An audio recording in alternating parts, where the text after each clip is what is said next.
Salam. Sebelum kita merenungkan firman Tuhan, mari kita berdoa terlebih dahulu. Tuhan Allah Bapa di surga, terima kasih kami mengucap syukur untuk kebaikan Tuhan. Kami mau merenungkan sebagian dari kebenaran firman Tuhan. Tuhan memimpin dan Tuhan menolong kami. Di dalam nama Yesus Kristus. Amin. Bahan perenungan kita kali ini terambil dari Mazmur 89 ayat 1 sampai 37. Nyanyian pengajaran Ethan orang Ezrahi. Mazmur 89 berbicara tentang perjanjian Allah dengan Daud. Kita dapat membacanya di ayat 4 sampai 5. Kemudian kita juga mengerti dan bisa tahu bahwa penulisnya adalah Ethan orang Ezrahi. Pemazmur berfokus pada kebesaran Allah sebagai pencipta dan kasih setianya sebagai Allah Israel. Pada situasi yang sulit sebenarnya Mazmur 89 ditulis. Ya, meskipun kasih setia Allah itu tidak selalu dapat kita lihat secara kasat mata. Seperti ketika Mazmur ini ditulis, bahwa keadaan orang Israel sedang tidak baik-baik saja. Mazmur 89 ada dua bagian.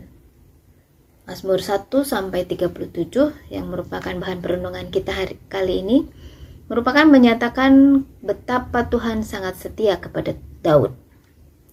Lalu 38 sampai selesai sampai selanjutnya itu seolah-olah kontradiksi dengan bagian pertama.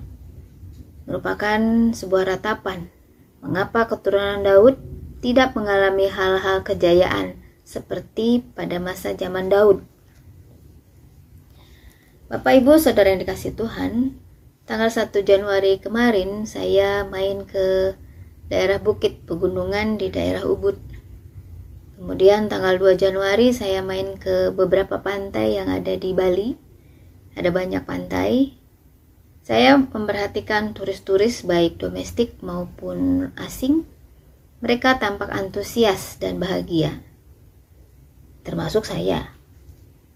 Namun di tanggal 1 Januari itu pun saya mendengar kabar duka cita dari keluarga di Bandung. Betapa sedihnya ditinggalkan orang tua yang dikasihi. Apalagi momennya itu adalah momen di hari pertama di tahun yang baru, di mana semua orang bersuka cita setelah malamnya meniup trompet, menyalakan kembang api. Justru keluarga ini menghadapi ketidakpastian, malah di tanggal 1-nya orang tua yang dikasihinya pergi meninggalkan mereka. Bapak Ibu Saudara yang dikasihi Tuhan, ada banyak kabar baik dan ada pula banyak kabar buruk di muka bumi ini. Kita tahu bahwa itu adalah ada agenda Allah. Kita tinggal ikut saja di dalamnya. Maka segala sesuatu terjadi di dalam kendali Tuhan.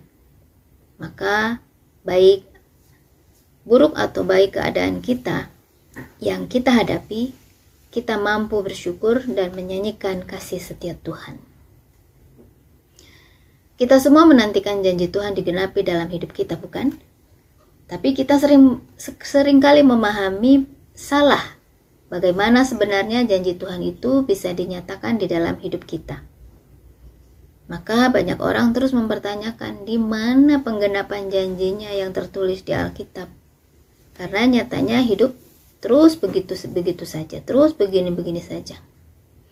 Ada yang belum selesai dengan penyakitnya, ada yang kekecewaan, ada yang kepahitan, ada banyak pergumulan yang dihadapi. Mana janji Allah?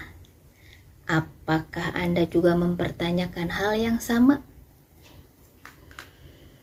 Tuhan menyatakan janjinya untuk memberkati Daud dan keturunannya. Namun sekalipun Tuhan berjanji, perlu diperhatikan apakah hidup kita itu terpaut kepada Tuhan atau tidak. Perjanjian selalu melibatkan dua belah pihak. Jika salah satu pihak ingkar, maka pihak yang lain bisa saja membatalkan perjanjian atau kesepakatan itu. Tuhan memberkati Daud dan memberikan kejayaan kepada Daud, karena Daud sungguh-sungguh setia kepada Tuhan. Ketika anak cucu Daud berubah setia dari Tuhan, akibatnya adalah janji Tuhan untuk mengangkat Israel tidak tergenapi, bahkan menjadi hancur, mengalami pembuangan di Babel. Allah tidak pernah menyangkal perjanjiannya. Jika kita setia dengan Tuhan, apa yang dijanjikannya pasti digenapi. Jangan menuntut atau menyalahkan ketika janji itu belum tergenapi. Periksa diri, apakah kita setia atau malah kita ingkar. Namun, kita tahu dari Alkitab, dari Mazmur ini, janji Allah kepada Daud adalah untuk menyatakan bahwa ketidaksetiaan Israel dan raja-rajanya tidak akan merintangi maksud Allah bagi keturunan Daud. Allah kita adalah setia dan tidak akan berlaku curang. Kita dapat membacanya di Mazmur 89 ayat 34. Kasih setianya untuk selama-lamanya. Janji Allah kepada Daud tergenapi lama sesudah itu, yaitu mengangkat keturunan Daud, yaitu Yesus Kristus, dengan tahtanya yang kekal. Nah, dalam mengisi dan mengawali tahun 2023 ini, mari kita nyanyikan kasih setia Tuhan, perkenalkan kesetiaannya dengan mulut kita turun-temurun, sehingga banyak orang akan mendengar, menyaksikan, juga ada banyak yang akan memberitakan, memperkenalkan kasih setia Tuhan bagi umatnya. Ku nyanyikan kasih setia Tuhan selamanya, ku nyanyikan selamanya. Tuhan Yesus menyertai kita. Amin.